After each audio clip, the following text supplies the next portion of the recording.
In our second reading today, St. Paul encourages, of all things, celibacy. As a priest, I can honestly say that in 17 years I've never preached an entire homily on celibacy. And if I think back to my childhood, I never once even heard the word celibacy in my parish church. They say that when you're between age 11 and 13 is actually when your music preferences are formed. So whatever music you listen to between the age of like 11 and 13 or 14, that's most likely the music you're going to like for the rest of your life. So I'd like to take you back to 1989, the first time that I ever heard the word celibacy. It happened to be in a rap song by a rap artist known as Marvin Young. Majority of you probably don't know who Marvin Young is, but some of you might be familiar with Young MC. He had a top Billboard hit that stayed on the top 100 for 39 weeks in 1989. The name of the song was Bust a Move. His lyrical poetry went as follows. You're on a mission, and so you're wishing someone could cure your lonely condition, looking for love in all the wrong places. No fine girls, just ugly faces. From frustration, your first inclination is to become a monk and leave the situation. But every dark tunnel has a light of hope, so don't hang yourself with a celibate rope. My first encounter with celibacy was the lyrical poetry of Young MC, who clearly speaks of celibacy in a negative context, who actually makes the analogy that celibacy would be like hanging yourself with a rope. Ultimately, death, desperation, and despair. St. Paul seems to be saying something radically different than that in our reading today. In St. Paul's letter to the Corinthians, St. Paul clearly says that I would like you to be free of all anxieties, and that remaining unmarried actually does this. What is St. Paul getting at? And in fact, who is St. Paul talking to? I'd like to say right now that St. Paul is not speaking just to priests. He's not just speaking to religious sisters. If we think of the many people in our world who are not married, it's a much grander scope than we often think of. Think of all the people right now in this church building right now that aren't married. Anybody who doesn't have a ring on their finger. But St. Paul also, in a very true sense, is also speaking to every widow and widower who makes the choice after the death of their spouse to remain unmarried. He's speaking to every Roman Catholic who is divorced and separated from their spouse, and yet because of their faithfulness to Christ, chooses to live the rest of their life unmarried. This past week in our confirmation class, we spoke on the topic of the church's stance on homosexuality. Today's reading also pertains to those who have an attraction towards someone of the same sex, and yet choose to embrace celibacy for the sake of the kingdom of heaven,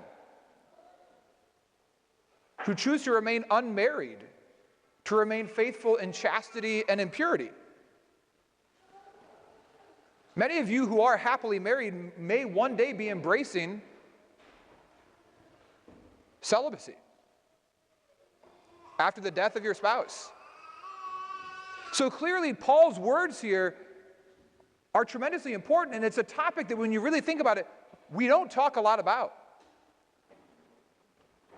I actually had a woman who came up to me, this was maybe several months ago, but with tears in her eyes. And she said, Father, I am so thrilled. She said, and I mean this, I don't want this to be a criticism, Father. I'm so thrilled that we have a family for a parish.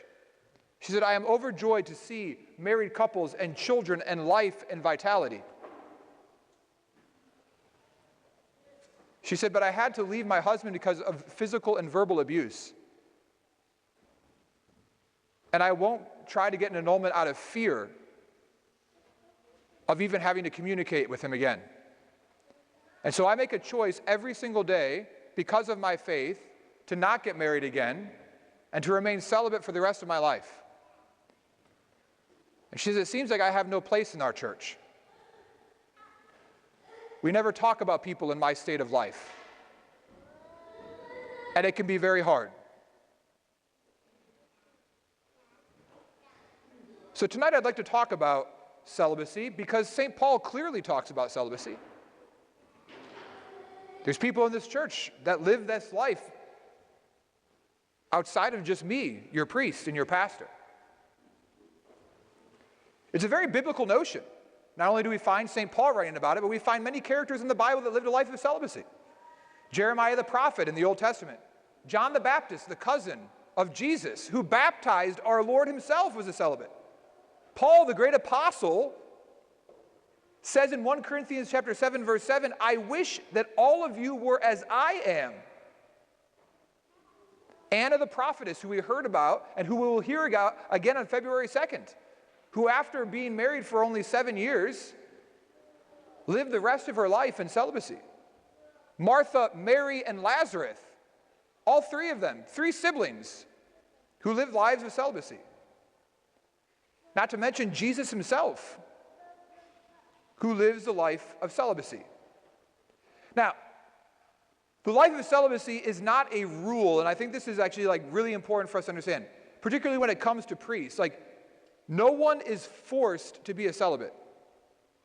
I am not forced into celibacy. Anyone can choose to get married.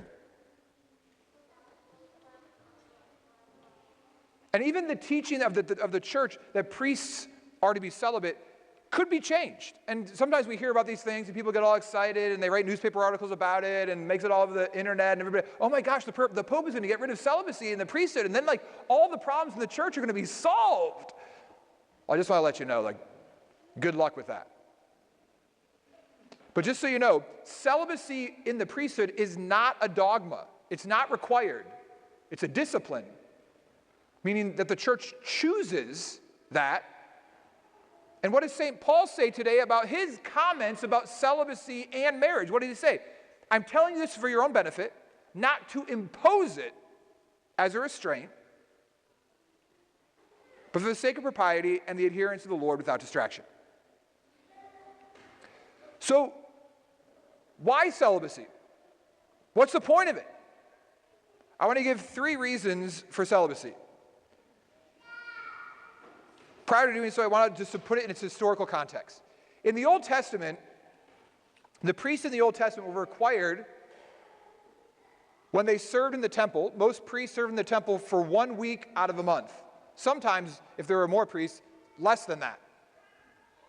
But during that week, the priest had to remove himself from his wife, and he was not allowed to have any sexual relations with his wife while he was serving in the temple. As this biblical notion of priesthood and celibacy and chastity evolved, New Testament priests, I don't celebrate Mass just 1 week a month. How often do I celebrate Mass? Every day.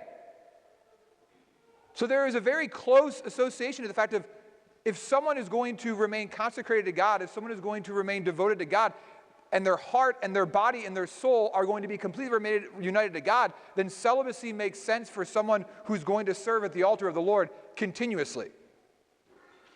And so celibacy early in the church became a norm for priests that ministered at the altar. So, why celibacy? First, it has to do with Christ. Now, we all know that Christ was married. Who was Christ married to? The church. But he wasn't married to anyone else. So the first reason for celibacy is to be like Christ. People choose to remain unmarried because they want intimacy with God. They want intimacy with Christ. Not that intimacy with a human being in marriage is a bad thing. Marriage is really, really good. Marriage is awesome. And that's why we talk about marriage and family all the time. But intimacy with God, and to be just like Jesus, would be to be unmarried. Now, Jesus blesses marriage by turning water into wine at the wedding feast. Jesus clearly exalts marriage to a sacrament. But Jesus also clearly says in Matthew chapter 19, Jesus says that for those who are able to receive it, they should remain unmarried for the sake of the kingdom of heaven. Jesus is clearly encouraging in Matthew chapter 19 for people to remain unmarried, to be celibate for the sake of the kingdom of heaven. So the first reason for celibacy is to be like Jesus. The second has to do with the end, meaning our ultimate end. What's our ultimate end? Where do we all want to go? So, who are we going to be married to in heaven? To God.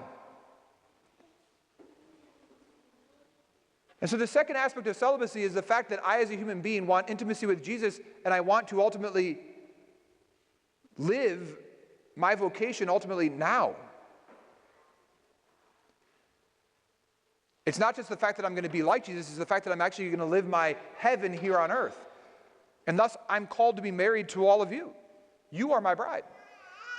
I am espoused to you. I'm called in a very true sense to live heaven here on earth. And through my sacrifice of myself, which is what Jesus did as well, I give up something that's really good.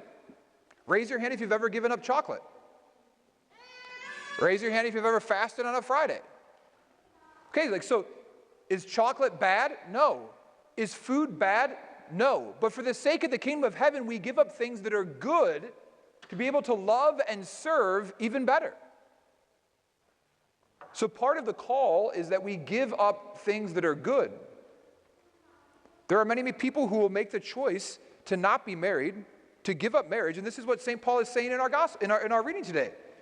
As an unmarried man is anxious about the things of the Lord and how to please him, an unmarried woman an unmarried woman or a virgin is anxious about the things of the Lord, so that she might be holy in both body and sight. Whereas a married man is anxious about the things of the world and how to please his wife, and he's divided. A married woman, on the other hand, is anxious about the things of the world and how she may please her husband. Now that's really good when a husband wants to please his wife and a wife wants to please her husband. It's really good when a husband wants to be concerned about the things of the world to care for his children. That's really good because marriage is really, really good.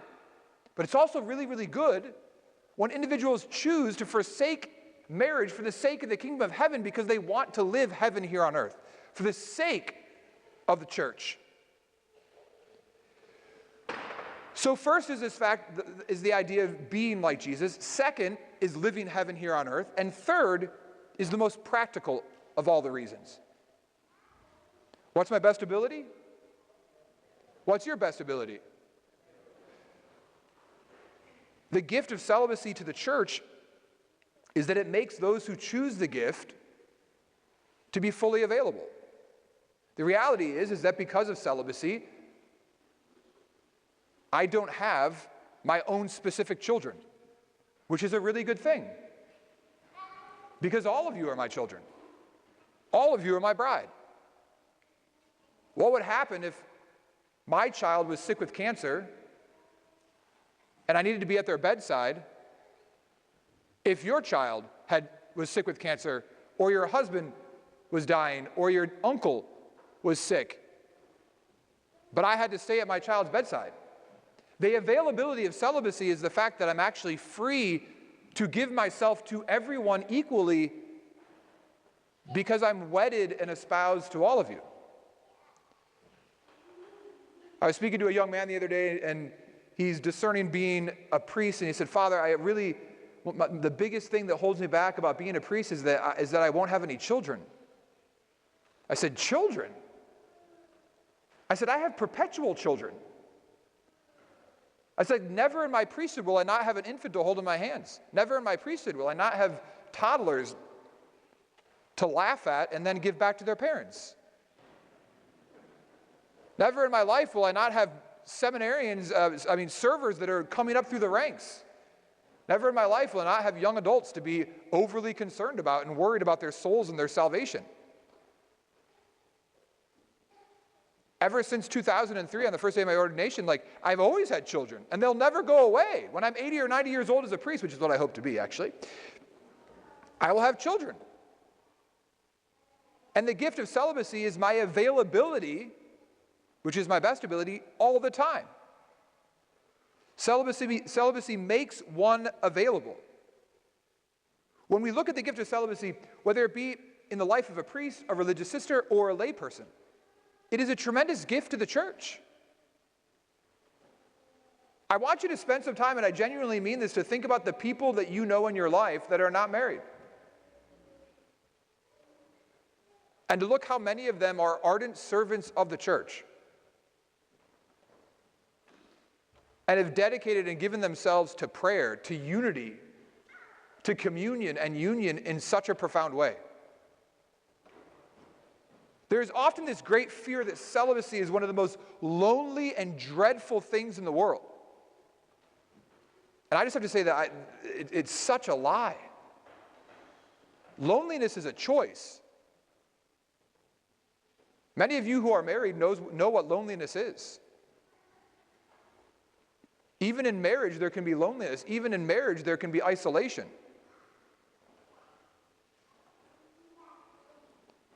St. Paul clearly today is exhorting individuals to give their lives fully to Christ in marriage and in celibacy. In just a few moments, when we recite Eucharistic prayer number 1, I'm always moved. Now, many of the apostles were celibate, and many of the people, the bishops and deacons that are listed off, but I'm always moved at the end of the Eucharistic prayer when we list off all the girl virgins that died as martyrs. Agnes and Lucy and Cecilia and Perpetua, and these are girls. If you study the early Roman martyrs, these are girls at the age of 12 and 13 who made a decision at the age of 12 and 13 to marry Jesus.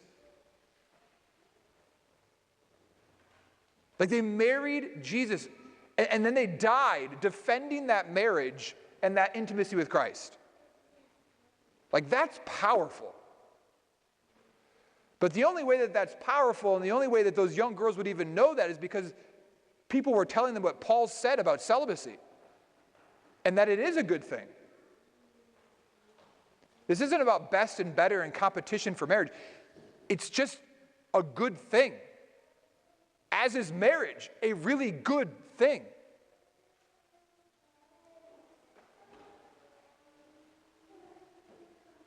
How horrible is it that my formation about celibacy was from a 1989 rap song that compared celibacy to hanging yourself with a rope.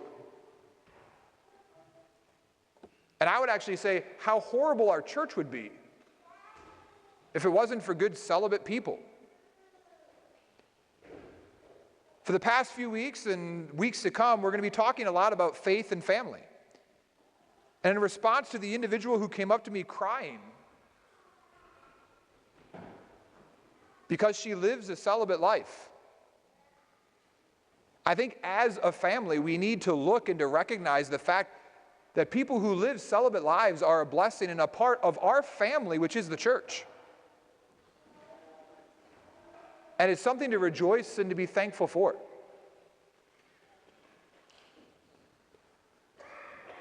So spend some time, have a discussion tonight. Who are the people you know that have given their lives to Christ in a spiritual marriage, following after what Jesus did, living the kingdom here on earth, and being fully available? And let's be thankful. And let's not be afraid to talk to our children about this great gift. As St. Paul exhorts us, as the tradition of the church has shown us, may it lead us to be saints, here on earth and one day in heaven. Amen.